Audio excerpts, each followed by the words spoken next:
Hi guys, Daz here, and finally it's back after a month's hiatus. It's Daz's comic book news round. It is episode 13. I wasn't sure whether to continue with this because it takes an awful lot of work, but I've been asked by a couple in the community, is it coming back? And particularly Greyman was on my case, so I do enjoy putting it together. It is spoiler filled. I don't rehash a lot of my hot comic book alert news, so this is pretty new to myself and to you guys. But like I say, it will have spoilers, so be warned on that score. Now let's get into it because I've got a ton of great information, even a few pics to show you. Spider-Man Far From Home has added actor Zach Barak in an unidentified role. Now Barak is the first openly trans actor to join the MCU, and his character's identity has yet to be specified. He previously appeared in Spectrum TV's LA's Finest and has a current role on Amazon's Transparent. Talking of transgender, Supergirl actress Nicole Maines has revealed her character Nia Now's upcoming full-time superhero identity of Dreamer. And I've got a pretty impressive looking photograph to show you. This is Nia now. This is what she's going to look like in this Supergirl TV show. It's a character that first appeared in Adventure Comics, I believe. And she will be first seen in that costume on February the 17th. Kelsey Grammer, known as playing Beast, Hank McCoy in X-Men The Last Stand, is joining CW's Arrow for a very unique 150th episode on February the 4th. Titled Emerald Archer, it will be a folks documentary about the Hood and the rise of fellow vigilantes. Kelsey will narrate the episode. Excited for that. 150 episodes of Arrow. Wow. Like you say, I've said it many times, Arrow was the catalyst that started my adventure into comic books. So I blame that show for costing me an absolute fortune. But so glad it did turn me into this fantastic community. Now, there is an animated feature out at the moment called Dragon Ball Super Broly, and it's the #1 movie, I believe, in the US with a stunning 7 million box office on its first day. It's the 20th Dragon Ball feature film, and it's the 5th highest anime opening of all time. Charlotte Rampling has signed on to play Reverend Mother Mohiam in Legendary's June reboot, and she earned the Best Actress award in the Academies for her role in 2015's 45 Years. Writer and director Christopher McQuarrie has turned down several offers to direct DC films for Warner Brothers. He's best known for 2 of the Mission Impossible films, but he has been long touted to be the director of the Man of Steel sequel. That is a film I really hope and pray happens. I want to see Brainiac. It's about time we saw that character on the big screen, I believe. Henry Cavill also wants Brainiac to join the DCU. Star Trek Discovery. It's a show I'm about halfway through the first season. It's okay, it ain't no Star Wars Star Trek for me. But it does have some pretty impressive moments. Well, the actress Philippa Giorgio, the character Philippa Giorgio, played by actress Michelle Yeoh, is getting her own TV spin-off. She will continue filming Discovery while the new show is developed simultaneously. The new series centers on Giorgio as part of Section 31's division. Paramount is developing a new Teenage Mutant Ninja Turtle film franchise from its previous Michael Bay produced films. They had their detractors, but I quite enjoyed those films. I know the second one, which was released in 2016, Into the Shadows, the second of the two, um, had Stephen Amell from Arrow, didn't it? I think it had a couple of the wrestlers from WWE is Rocksteady and Bebop as well. Well, yeah, it's going to be produced by Quiet Place producers Andrew Foran and Brad Fuller, and it's looking to go into production by the end of the year. So we're getting more Teenage Mutant Ninja Turtles. You know, that's something that never really took off in the UK. There was an animated show, and of course we have seen the original films, but it's the fan base is really strong in America. I would love to find one of them Teenage Mutant Ninja Turtle ones. I think my good friend Comic Vantage is an issue 2, if I believe, that's been signed. Springfield may never be the same after a visit from Thanos. Yeah, Thanos is coming to The Simpsons in one of the infamous opening couch gags. Thanos arrives to claim Maggie's binky for his vaunted Infinity Gauntlet. Insane. Here it is. Thanos on The Simpsons couch. Look out for that, guys. I do enjoy a bit of Simpsons.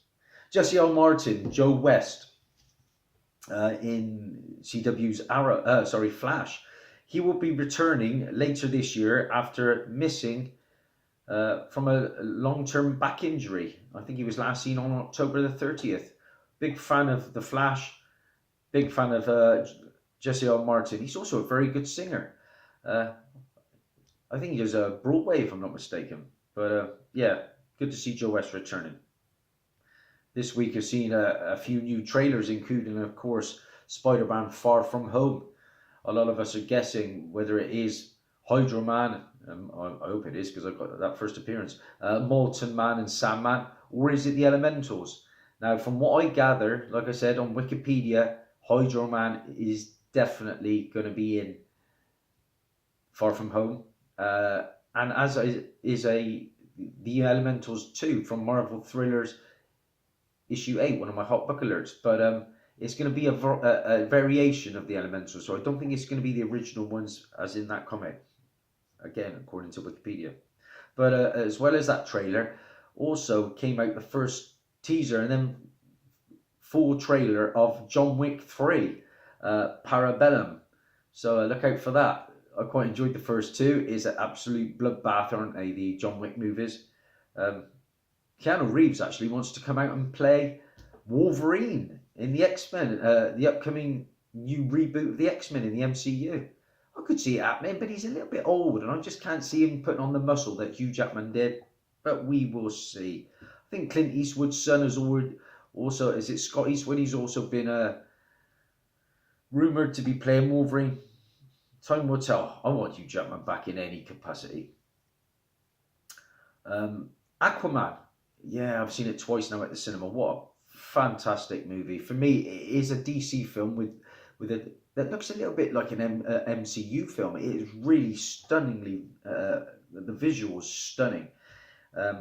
Definitely right up there with Infinity War for me. But it's already the second highest grossing DC film of all time. And it's on track to rival. Can you guess, guys, what's the number one DC film of all time? Yeah, it's the Dark Knight Rises, and that's from 2012, and it had 1.08 billion at the box office. Wow, that takes some beating. But it looks like Aquaman could well soon be DC's number one ever film. Talking of films, Bumblebee's at the cinema, and I'm looking. I need to go and see that because I don't dislike Transformer movies. Obviously, the first one is still the standout for me, but it's had pretty positive reviews, Bumblebee, despite John Cena being in it. But despite it only being a modest success in the US, it's quietly become a bit of a hit internationally, and so a sequel is already being lined up, and apparently it's going to be with Bumblebee teaming up with Optimus Prime and introducing several new characters. So look out for that Bumblebee sequel on its way. Now this is a little bit disappointing for me. I was hoping this had been shelved. As much as I like my Marvel films, and I am a huge fan of Gambit, I cannot get my head around Channing Tatum playing Gambit. I liked, it's not for everybody, but I like the guy who played Tyler Kish. Was it Tyler Kish who played Gambit in Wolverine Origins? I like that film. I know I'm in the minority. I thought he was great in it, but Channing Tatum for me is just not the greatest of actors. But apparently, as well as starring in it, because the film was supposedly going to be shelved as Fox come into Marvel, Disney is still happening, and Channing Tatum now wants to direct it as well. So time will tell. I just can't see Channing Tatum doing the accent, but we'll see. We'll see. That Gambit film is apparently still happening. At the recent Producers Guild Awards, Black Panther once again was shut out. It missed out on the Golden Globes, but Into the Spider-Verse, Spider-Man, the animated film, it is a big hit again. It won some awards at the Producers Guild, and it also won the Golden Globes, seeing off in Incredibles #2? That's the one. M. Night Shyamalan's Glass. I want to see this. I quite enjoyed Unbreakable. I haven't seen the second of the trilogy yet, but it's come on to Netflix, so I will be catching it. Well, it easily took the top spot in a recent box office this past weekend, but it fell short of initial projections. And the initial projection was it was going to have an opening weekend of between 40.5 million and 40. The projections were 50 to 60 million for the opening weekend, and it is gross 40.5 to 47 within that range. So it's a little bit short, but it's still doing okay.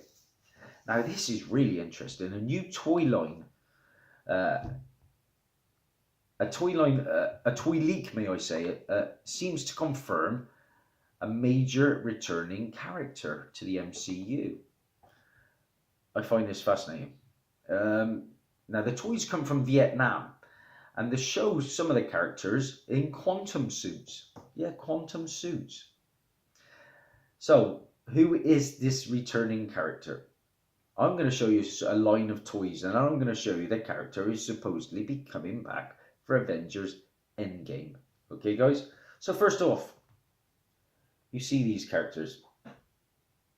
Yeah, we've got the tried and tested. So obviously the ones we thought were dead, but they were never going to be dead. We got Captain America, Spidey, Thor, like Thor's outfit here, look. Black Panther. As we scroll down. Who's it going to be? So look, we see Ronan. Yes, Hawkeye, of course, is going to be Ronan. There's Thor. We got Iron Man. On we go. Who we got coming up here? Black Widow's back, of course. And then, as we scroll down, look! Avengers Endgame. This is interesting. Valkyrie. Tessa Thompson's Valkyrie. Yes. Excited to see the return of her. Look. We see Hulk in the quantum suit. He's ready for action. So guys, I think that is pretty big spoiler there. To me, it looks like Valkyrie is back for Avengers Endgame. Not killed off by Thanos. That excites me. That is good news. Big fan of Tessa Thompson.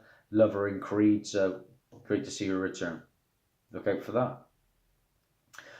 Jeremy Jordan's return as Wayne Scott on Supergirl has been pushed back later than expected. He will now return in season 5 instead of season 4. He was on Broadway. I think he's a big musical guy. He did a lot of the singing in Greatest Showman. Don't know how many of you knew that, but I've seen him singing alongside Hugh Jackman. Really good singer. Yeah, apparently he's going to interfere with this season's storylines. So as much as the producers like Jeremy Jordan, he will now be brought back for season 5. But he's definitely returning. I've met Jeremy Jordan, got his autograph. Good guy. I just watched yesterday. Oh, how good was it? Punishers, season 2, episode 1. and a little bit of episode 2, I think. Or did I watch both episodes? I was in the bath. It was that good. I was just transfixed. Had it on the old tablet in the bathroom. Well, he broke his hand. Yeah, the actor John Bethel broke his hand while filming a fight scene on the day one of shooting of Punisher.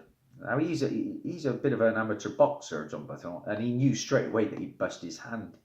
Um, but one of the scenes involved that he had to then, with his right hand, wrestle with somebody, and because he didn't want to redo the take of the scene, he didn't tell him that he'd bust his hand, and the stuntman he was battling against rammed his hand into a table, his right hand he broke, and it dislocated and torn ligaments in his hand as well as breaking it.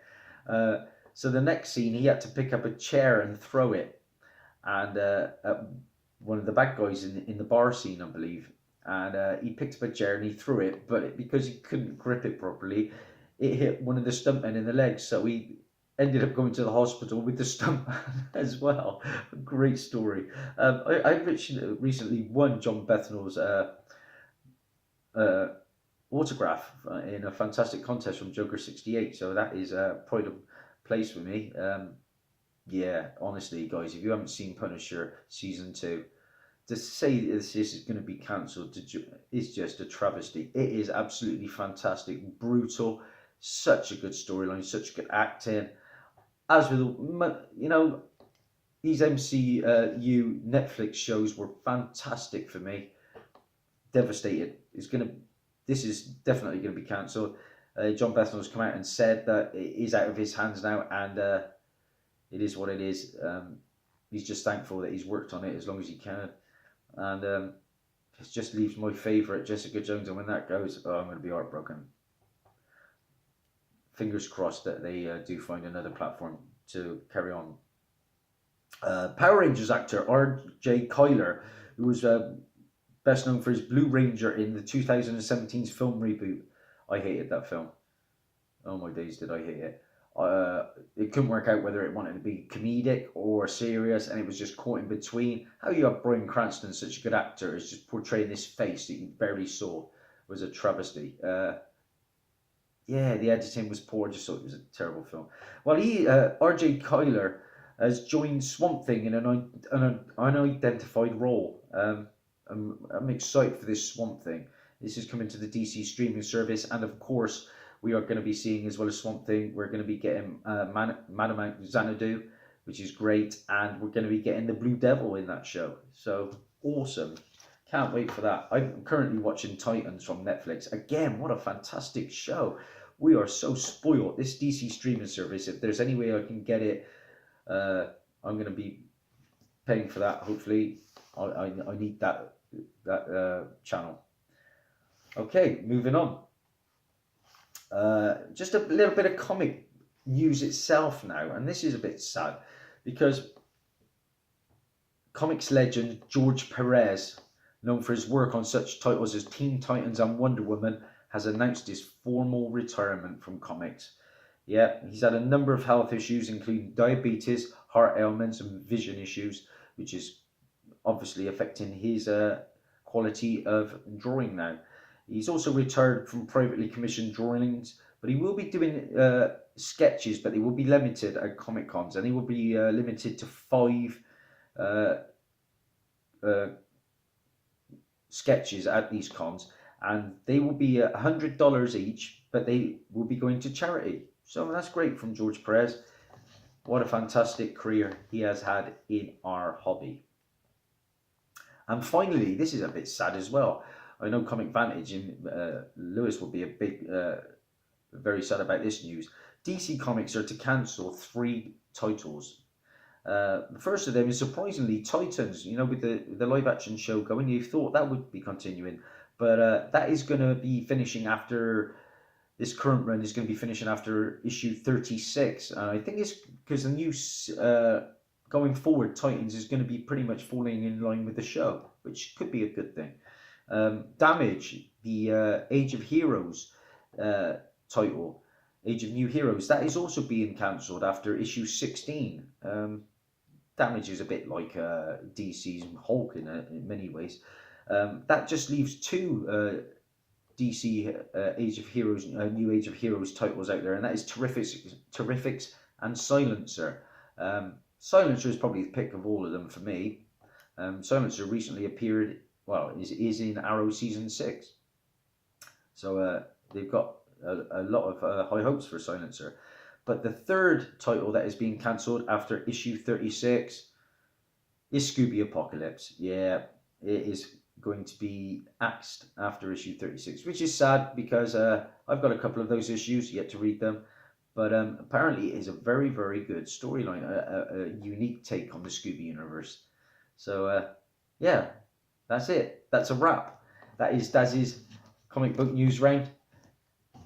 Thank you so much again for everybody that's been supporting. If you do like what you see, please subscribe, like, all that jazz. I'm at a new world record of 563 subscribers, which is mind-blowing.